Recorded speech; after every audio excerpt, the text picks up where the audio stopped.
Hello everyone, welcome to Neelmadhav public school. તો આપણે standard 7માં unit number 2 એમાં આપણે આગળના વિડીયોમાં જોયું હતું એક્ટિવિટી 2 and 3. 3માં આપણે એક સ્ટોરી જોઈ હતી 7 at 1.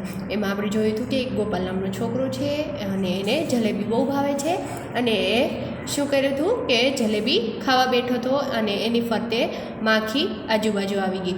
તો એને ગુસ્સો આવ્યો અને એક ઝાપટમાં એણે 7ને મારી નાખી. એક ઝટકામાં 7ને મારી નાખી, એટલે કે 7 at 1 લો.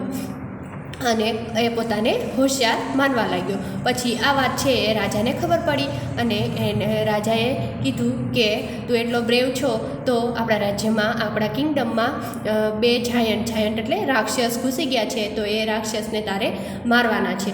તો ગોપાલને ખબર હતી કે એ કરી શકશે નહીં, ખાલી એ માખી મારી શકે છે પણ કોઈ વ્યક્તિને મારી શકે એમ છે નહીં.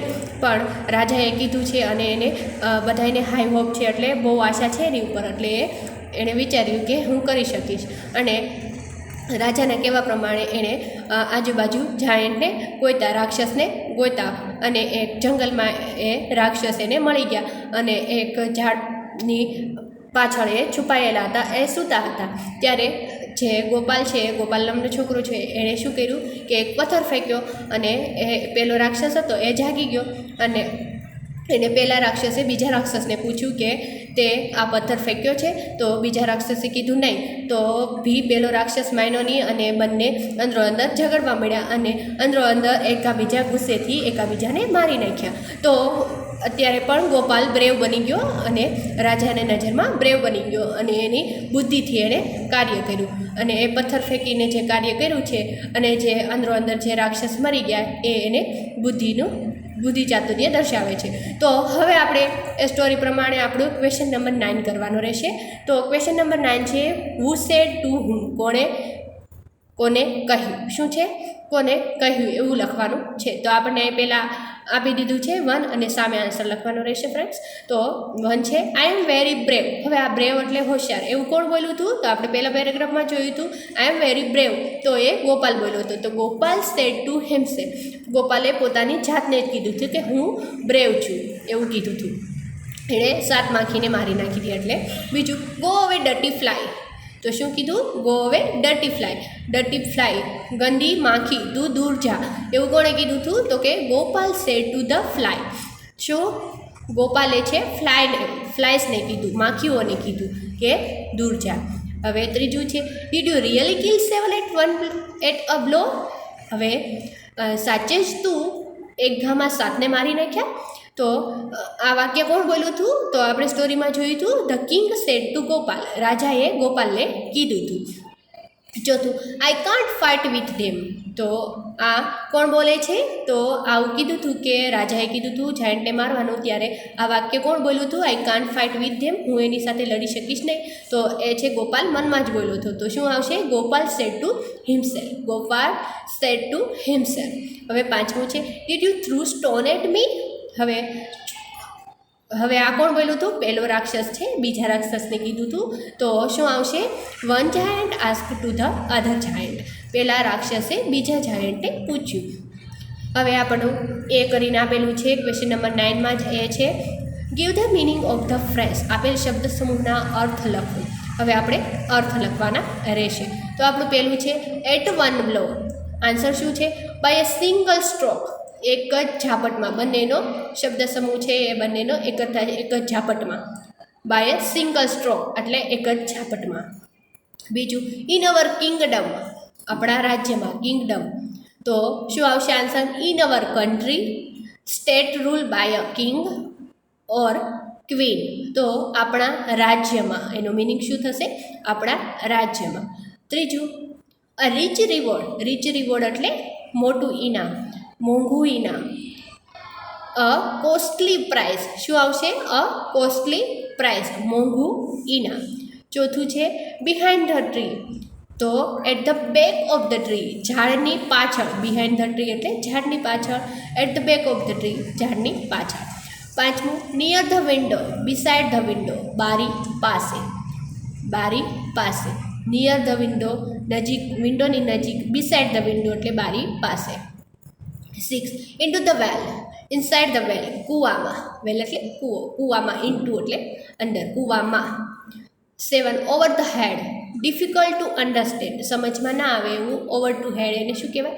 ઓવર ધ હેડ, સમજમાં ના આવે, સમજવા માટે મુશ્કેલ હોય એને સમજવામાં મુશ્કેલ અથવા અઘરું એવો મિનિંગ થાય છે.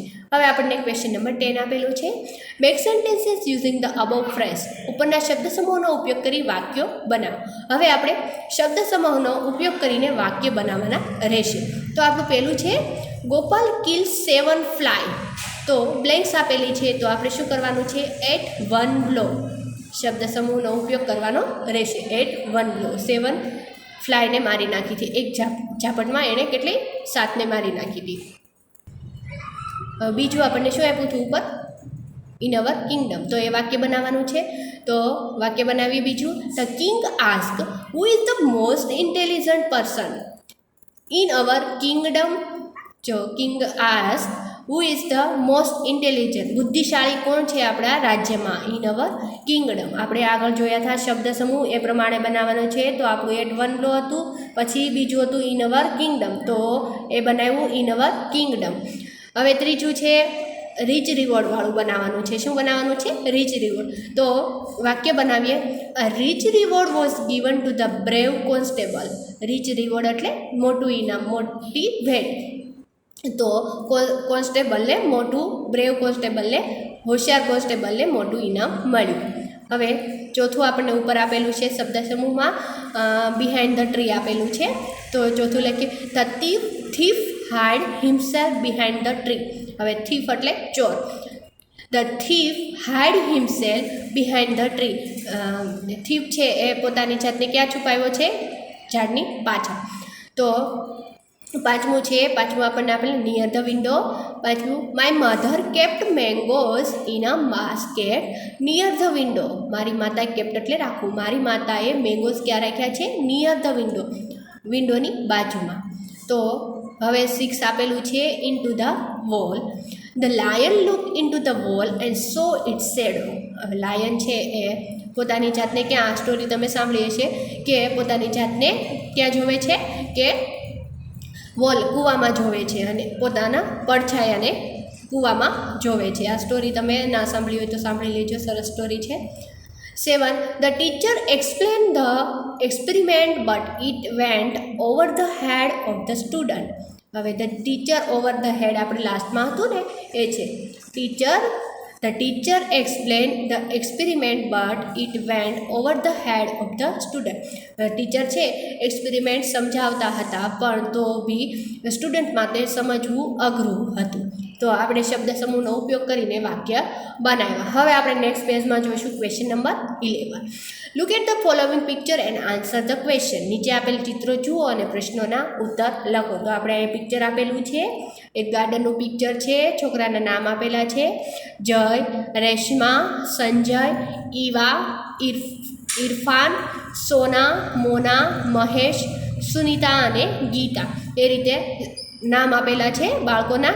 તો એ પિક્ચર જોવાનું છે અને આપણે અહીંયા જે નીચે આ ક્વેશ્ચન આન્સર આપેલા છે એ ફિલ કરવાના રહેશે ફ્રેન્ડ્સ. તો આપણે જોઈએ ક્વેશ્ચન 1 છે આપણો, ધ્યાનથી પિક્ચર જોઈ લેવાનું છે અને પછી કરવાનું છે. This is the picture of a blanks means આપણે બોક્સમાં લખવાનું છે A railway station, B bus station, C garden, D school. તો શું આવશે? C garden. આપણને આ પિક્ચર છે એ શેનું દેખાય છે? ગાર્ડનનું પિક્ચર છે, એટલે આપણે શું લખવાનું છે? Garden, C garden. બીજું છે there is a train in the garden, right yeah wrong. હવે ગાર્ડન છે તો આપણને એમાં ટ્રેન દેખાય છે, તો રોંગ આવશે. શું આવશે? રોંગ. બોક્સમાં તમારે રોંગ કરવાનું રહેશે. ત્રીજું, there are swing and side in the garden. There are swing and side in the garden. હિંચકા અને લસરપટ્ટી છે, તો રાઈટ આર રોંગ. તો રાઈટ આપણે જોયું કે રેશમા છે અને સોના મોના છે, હિંચકા ખાય છે, રેશમા છે સ્લાઇડ પર છે, તો શું આવશે? રાઈટ. ચોથું, which of the following is not there in the garden. હવે ગાર્ડનમાં શું નથી? આ નીચે આપેલું છે એમાંથી શું નથી? તો એ ફાઉન્ટેન, બી સ્લાઇડ, સી ટ્રીઝ અને ડી સ્વિંગ્સ. હવે આપણને ફાઉન્ટેન ક્યાંય ફુવારો ક્યાંય દેખાતો નથી, તો આપણે એ લખવાનું રહેશે. પાંચમું, there are many blanks in the garden. હવે શું છે ગાર્ડનમાં? તો trees, B balloons, C birds, D animal. હવે બલૂન્સ, બર્ડ્સ ને એનિમલ તો આપણને દેખાતા નથી, તો શું આવશે? A trees. શું આવશે? બ્લેન્ક્સમાં ટ્રીઝ લખવાનું છે, બોક્સમાં એ લખવાનું રહેશે. હવે ક્વેશ્ચન નંબર 12 છે, describe the above picture in 5 to 7 sentence. ઉપરના ચિત્રનું 5-7 વાક્યમાં વર્ણન કરો. હવે આપણને જે ઉપર પિક્ચર આપ્યું છે એનું 5-7 વાક્યમાં વર્ણન કરવાનું રહેશે. તો આપણું પહેલું છે, આન્સર જોઈએ આપણે. વર્ણન કરીએ તો, it is a beautiful garden. કેવું છે? આ સુંદર મજાનું ગાર્ડન છે. Children love to spend time here with their friends. અહીંયા બાળકો, ચિલ્ડ્રન એટલે બાળકોને અહીંયા રમવું ગમે છે એના ફ્રેન્ડ જોડે. અને there are swing, slides and C so in the garden. ત્યાં શું છે? ગાર્ડનમાં હિંચકા, લસરપટ્ટી અને જે આપણે ઉચક નીચક કહીએ છીએ એ છે swings, seesaw in the garden. Children are enjoying different ride in the fresh air. Children છે, બાળકો છે એ એન્જોય, આનંદ માણી રહ્યા છે અલગ અલગ રાઇડ્સમાં અને ફ્રેશ એર, શુદ્ધ હવામાં. ફ્રેશ એટલે શુદ્ધ હવા, એર એટલે હવા. Many children are also playing hide and seek. ઘણા બાળકો છે એ શું રમતા હતા? હાઇડ એન્ડ સીક, જે આપણે સંતાકુકડી કહીએ છીએ એ રમતા હતા. સમ ગર્લ્સ આર એન્જોયિંગ સ્કીપિંગ.